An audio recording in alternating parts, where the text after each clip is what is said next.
ঢাকা শহর কিন্তু এখন ফাঁকা নয়, কিন্তু বৃষ্টির দিনের চেহারাটা কিন্তু অন্যরকম। দেখতেই পারছেন আকাশে কিন্তু চমৎকার মেঘ জমেছে, আর কয়েকদিন যাবত কিন্তু বৃষ্টিতে এইরকমই দেখা যাচ্ছে। আসসালামু আলাইকুম সবাইকে, ওয়েলকাম টু বিক্রমপুর ফ্যামিলি।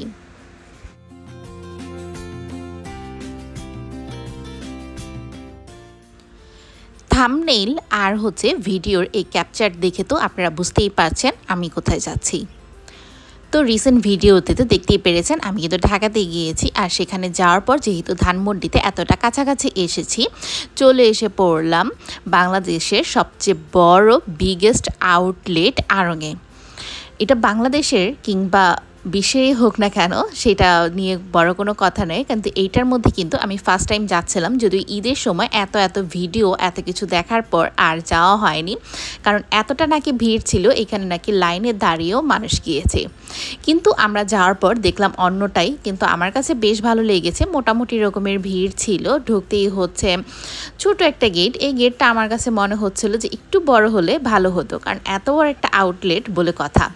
আর ঢুকতেই চোখে পড়লো এই রকম একটা ডিজাইন, যেটা কিনা আপনাদের সাথে শেয়ার না করলেই নয়।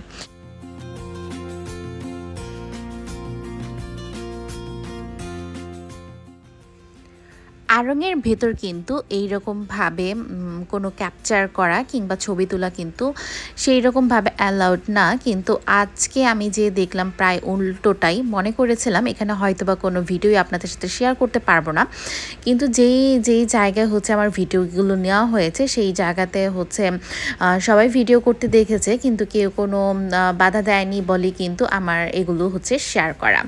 যাই হোক, যারা যায়নি তাদের আরেকটু আগ্রহটা কিন্তু আরেকটু বাড়িয়ে দিলাম, কারণ আমার ভিডিওর মাধ্যমে যদি আপনাদের একটু ভালো লেগে থাকে তাহলে কিন্তু এখানে ভিজিট করতে পারবেন।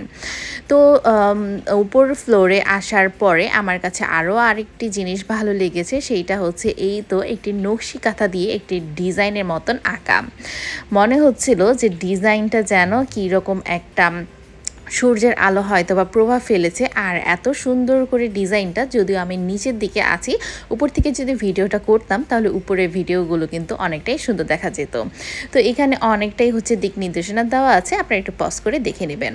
তো এখানে আসি ব্যাগের কালেকশন। আমরা যেহেতু মেয়ে জাতি, আর আমাদের দুর্বলতার দিকগুলো জুতা কিংবা ব্যাগ কিংবা আমাদের জুয়েলারি, এগুলো আমাদের দুর্বলতার দিক। কিন্তু আমার কাছে বেশি ভালো লেগেছে আড়ংয়ের এই ব্যাগ কালেকশনগুলো। এর আগেও আমি ভিডিওতে দেখেছি ব্যাগের নাকি খুব সুন্দর সুন্দর কালেকশন আছে। তো আমার কাছে তো বেশ কয়েকটা ব্যাগ ভালো লেগেছে, প্লাস কয়েক জোড়া জুতাও ভালো লেগেছিল, যেগুলো কিনা একেবারে আমরা যদি কোনো একটা শোরুম থেকে, ভালো একটা ব্র্যান্ডের শোরুম থেকেও জুতা কিনতে যাই, সেখানেও কিন্তু অনেক টাকা প্রাইস পড়ে যায়। কিন্তু আমার পায়ে যে জুতাটা দেখতে পাচ্ছেন, এটা মেবি 15 থেকে 1600 টাকার মধ্যে দাম হবে। মানে এতটা রিজনেবল প্রাইসে এইরকম জুতা কিন্তু আমরা অনেক সময় পরে থাকি, যেগুলো কিনা অনেক সময় অনেক টাকার দাম নিয়ে থাকি। কিন্তু আড়ংয়ের মতো জায়গাতে আমি বলবো যে এই জুতাগুলোর প্রাইস একেবারেই রিজনেবল। তো কিছুটা ট্রায়াল করা হয়েছিল, আর এই ব্যাগগুলো দেখতে পাচ্ছেন, এগুলো কিন্তু 2100 থেকে 2500 টাকার মধ্যেই ছিল, মানে একেবারেই কম মূল্যে। যদিও আপনাদের ভাইয়া একটা আমাকে গিফট করেছে, তো এইটা সিক্রেটই থাক কোন ব্যাগটা গিফট করেছে। তো দেখতেই পারছেন এগুলো কিন্তু আপনাদের সাথে একটু টুকিটাকিভাবে শেয়ার করা। যদিও আড়ংয়ে যাওয়ার একমাত্র উদ্দেশ্য ছিল আমার মেয়ের জন্য একটা জামা কেনার জন্য, কারণ সামনেই যেহেতু ঈদ আসছে, আর চাচ্ছিলাম একটু কমফোর্টেবলের মধ্যে কিছু কালেকশন ওদের যদি থেকে থাকে তাহলে ওখান থেকে একটা জামা নেব। তো সেই ভাবনা থেকে কিন্তু আফরার জন্য ওইখানে যে একটা জামা নিয়েছি। আর শুধু যে জামার উদ্দেশ্যে নিয়ে গিয়েছিলাম, শুধু যে জামাই দেখবো সেইটা না, আমার জন্য কিন্তু কিছু কিছু টুকিটাকি কালেকশন দেখছিলাম। যদিও কেনার ইচ্ছা ছিল না, আর কিন্তু তেমনভাবে কিছু কেনাও হয়নি।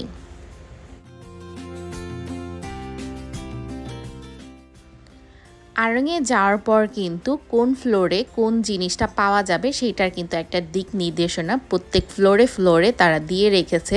তো সেখান থেকে দেখেই কিন্তু এক এক ফ্লোরে আমাদের ভিজিট করা হচ্ছিল। যদিও আমরা এসকেলেটর দিয়ে উঠছিলাম, তাই সব ফ্লোরেই কিন্তু ওঠা হচ্ছিল। যদিও 4th ফ্লোরের পর এরপর আর ওঠা হয়নি, কারণ মেয়ের জন্য জামাটা কেনা হয়েছিল, আপনাদের ভাইয়ার জন্য কোনো কালেকশনে দেখা হয়নি, আর ফরচুনেটলি। তো তো দেখতেই পারছেন মোটামুটি রকমের ভিড় ছিল। আমি বলবো না যে অনেকটা ভিড় ছিল, কারণ রোজার ঈদের মধ্যে দেখা গিয়েছে যে এইখানে যে একটা অবস্থা নাকি ভিতরে ঢুকতে আধা ঘন্টা 1 ঘন্টার মতো লেগে গিয়েছিল। এই কথাগুলো মনে পড়লেই কেমন জানি লেগে যায়। এখানে কিন্তু সুতির মধ্যে অনেক অনেক কালেকশন ছিল, তো অনেকেই তো দেখছিল। এরপর এই তো চলে এসে পড়লাম হচ্ছে কিডসদের জন্য 4th ফ্লোরে, মেবি এটা আমার শিওর মনে নেই, তারপরও আপনারা যে দেখতে পারেন। তো এখানে আসার পর হচ্ছে আফরার জন্য একটা জামা কিনবো, সেই জামাটা এখন দেখা হবে। তো এখানে কিন্তু অনেক অনেক কালেকশনই ছিল, আমি বলবো অন্য সব আউটলেটের থেকে এই আউটলেটে একটু বেশি কালেকশন, কারণ বিগেস্ট আউটলেট বলে কথা।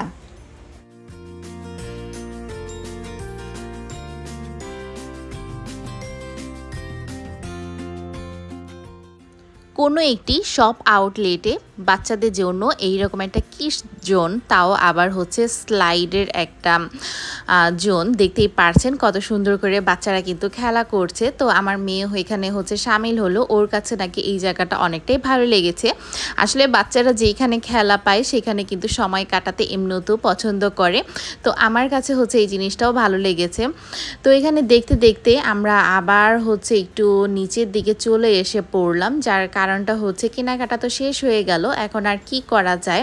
তো আমার এখান থেকে মানে কোনো আইডিয়ার বাহিরেই ছিল যে বেসমেন্টে হয়তো বা একটা জায়গা আছে, সেখানে কিনা অনেক আরও টুকিটাকি আরও অনেক জিনিস আছে। তো সেইখানে হচ্ছে মানে গ্রাউন্ড ফ্লোরে, একেবারে হচ্ছে গ্রাউন্ড ফ্লোরে এই জায়গাটা আমার কাছে বেশ দারুণ লেগেছে। আর গাছগুলোকে দেখতেই পারছেন, মনে হচ্ছিল যে হয়তোবা কোনো একটা পার্কে চলে এসেছি, এইরকম একটা দৃশ্য। আর এখানে কিন্তু মোটামুটি রকমের ভিড় ছিল, মনে হচ্ছিল যে মানুষ কেনাকাটা করার চাইতে মনে হচ্ছিল যে বসে আড্ডা দিতেই বেশি এসেছে। তো আপনাদের ভাইয়া তো অনেকটাই ক্লান্ত হয়ে গিয়েছিল, কারণ আফরা হচ্ছে অনেকটাই দুষ্টামি করছিল, তো ওকে নিয়ে হচ্ছে আমি এক এক জিনিস দেখাচ্ছিলাম।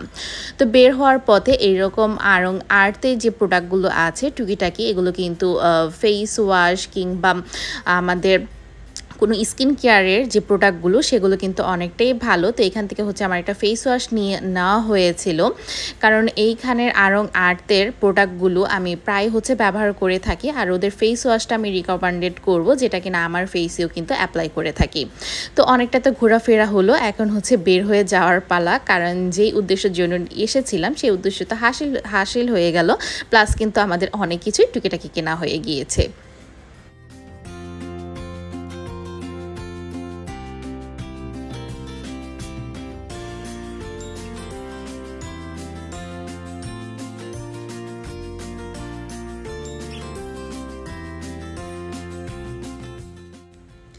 আমরা যেহেতু ধানমন্ডি 2-এর আড়ংয়ের আউটলেটে গিয়েছিলাম, তো সেখান থেকে খুব কাছাকাছি হচ্ছে সীমান্ত সম্ভার, সেখানে কিছু আউটলেট ঘুরে দেখার জন্যই মূলত এখানে আসা। কারণ অনেক সময় দেখা যায় যে আমরা অনলাইনে অনেক প্রোডাক্টই দেখে থাকি যাদের লোকেশন কিনা এইখানে, তো এখানে হচ্ছে 2টা আউটলেট ঘুরে দেখার জন্যই মূলত আমার এখানে আসা।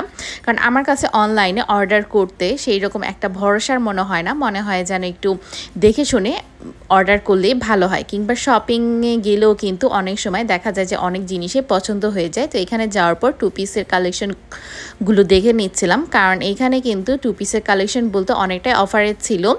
সো এখান থেকে হয়তো বা নেওয়া হবে না, মানে শুধুই দেখছিলাম, কারণ কালেকশনগুলো আমার কাছে বেশ ভালো লাগছিল, আর সেই জন্যই কিন্তু মূলত আপনাদের সাথে শেয়ার করা।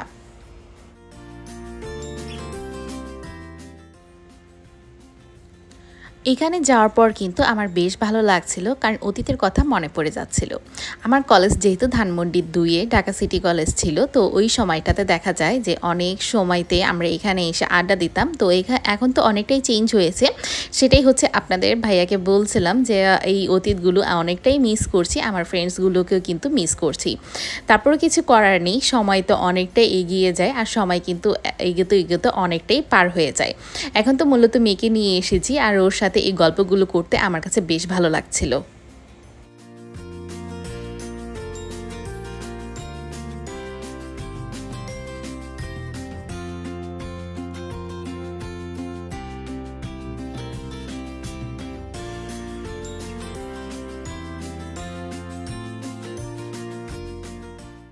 সীমান্ত সোমবারে এর আগে আমার মেয়েকে নিয়ে যাওয়া হয়নি, তো ও যাওয়ার পর এখানে বলছিল আম্মু এইটা তো বসুন্ধরা সিটির মতন, কারণ এখানে যাওয়ার পর আসলে কিছুটা কিন্তু সেই রকমই মিল আছে, সেজন্য ও বারবারই এইরকম করে বলছিল, কারণ বাচ্চা মানুষ এইরকম করে কিন্তু বোঝে না।